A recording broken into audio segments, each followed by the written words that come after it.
না দেখলে বোঝা যাবে না। তো আমার খুব ভালো লাগলো, এত সুন্দর পারফরমেন্স,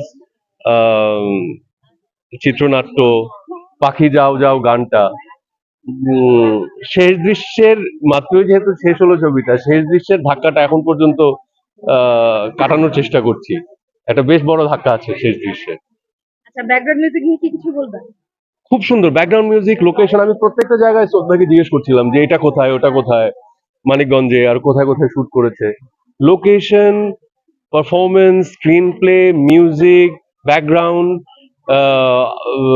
অ্যাক্টর যারা কাজ করেছেন, প্রচন্ড পছন্দের অ্যাক্টর আমার, যারা প্রত্যেকে যারা কাজ করেছেন। সো কাকে রেখে কার কথা বলবো, সবার পারফরমেন্স, সোহেলের, নীলাঞ্জনার, দিনার ভাইয়ের, সাজু ভাইয়ের, সেতু ভাইয়ের, যারা যারা আছেন, বিউটিফুল একটা ফিল্ম। হ্যাঁ, শেষ হতে হতে শেষ সেটার পর্যন্ত। সাথে সেটার সাথে একটু মানে আলাদা বোনাস ছিল সুবর্ণাপার গলাটা। শেষ হতে হতে আপনি বলছিলেন সাধু খাবেন কিছু করবেন, তো ওইটা আসলে কেন, কোন জায়গাটা আপনাকে হিট না, করেছে? বিকজ গল্পের যারা যারা দেখেনি এখন পর্যন্ত, গল্প দেখার সময় প্রত্যেকেরই সাজু ভাইয়ের উপরে যে রাগটা উঠবে, সেই রাগটার কথাই বলছিলাম। তার মানে পরিচালক তো সফল ওই জায়গাটা ক্রিয়েট করতে।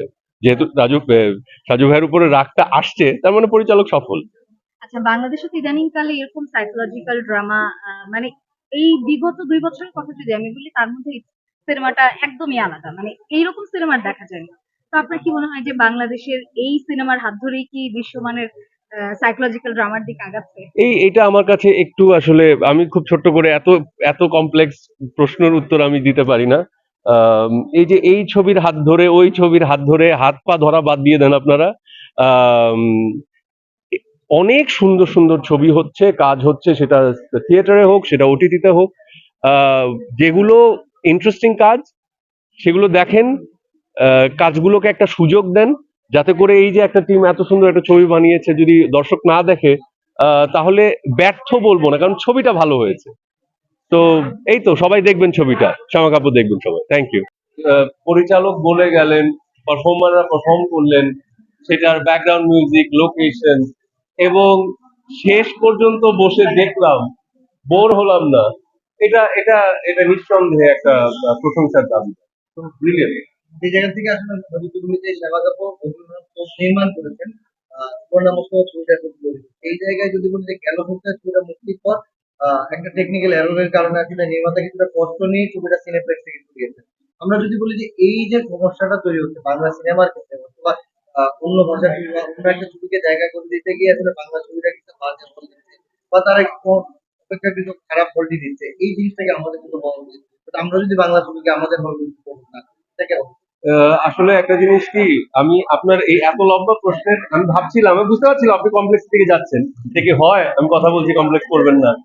আহ, আপনার মনে পড়ে হঠাৎ বৃষ্টি হল থেকে নেমে গেছিল, তারপরে টেলিভিশনে আসার পরে আবার হলে গেছিল, বেদের মেয়ে জোসনা মানিকগঞ্জ থেকে না কোথা থেকে নামানো হয়ে গেছিল, জানেন তো সেটা?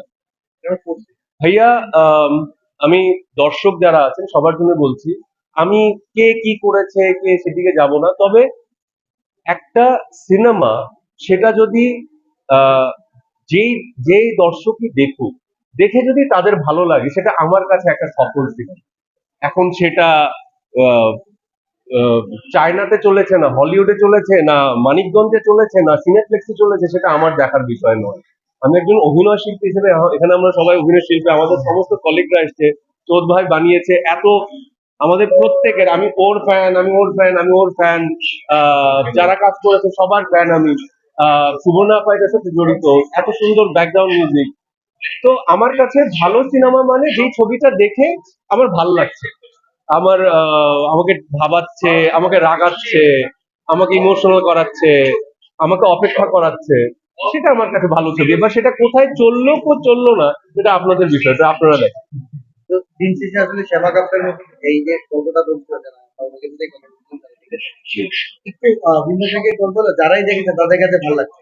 তো না ভালো লাগার কিছুই নেই আসলে। শিল্পীদের তো আপনাদের সাথে কাজ করে জি। তাদের প্রত্যেকের মধ্যে কাকে বেশি পছন্দ হয়েছে দেখে কারণ সবাই তো সমান আমাকে একদমই তাই, একদমই তাই। না না না, এদের মধ্যে সবাই আমি শুধু আমাকেই ভালো লাগে আমার। একদমই তাই, আমাদের হিরো না, আমাদের হিরো। প্রত্যেকে এখন মানে আমি যদি বলা শুরু করি, মানে আপনি ওই ইসের নাম কি ছিল, আরে দাদা যে ভৌমিকদার এইটুকু রোল, অথচ আমরা যারা চেনেন, আপনারা যারা ভূমিকদার বাকিদের কথা বললাম না, সেতু ভাই হোক, দিনার ভাই হোক, জেনি হোক, নীলা হোক, জোয়েল হোক, এনিবডি, ইভেন সবকিছুর মধ্যে কি বলবো, এটাই চেরি অন টপ ছিল সুমনাপার গলাটা, সবকিছুর মধ্যে ছিল চেরি অন টপ। তো এটা আমরা যারা অ্যাকচুয়ালি এখন পর্যন্ত পারফর্মিংটাকে পারফরমেন্স হিসেবেই লালন করি, যে ভালো অভিনয় দেখে এখনো আপ্লুত হই, তাদের জন্য অনেক অনেক ভালো একটা ছবি। Thank you very much.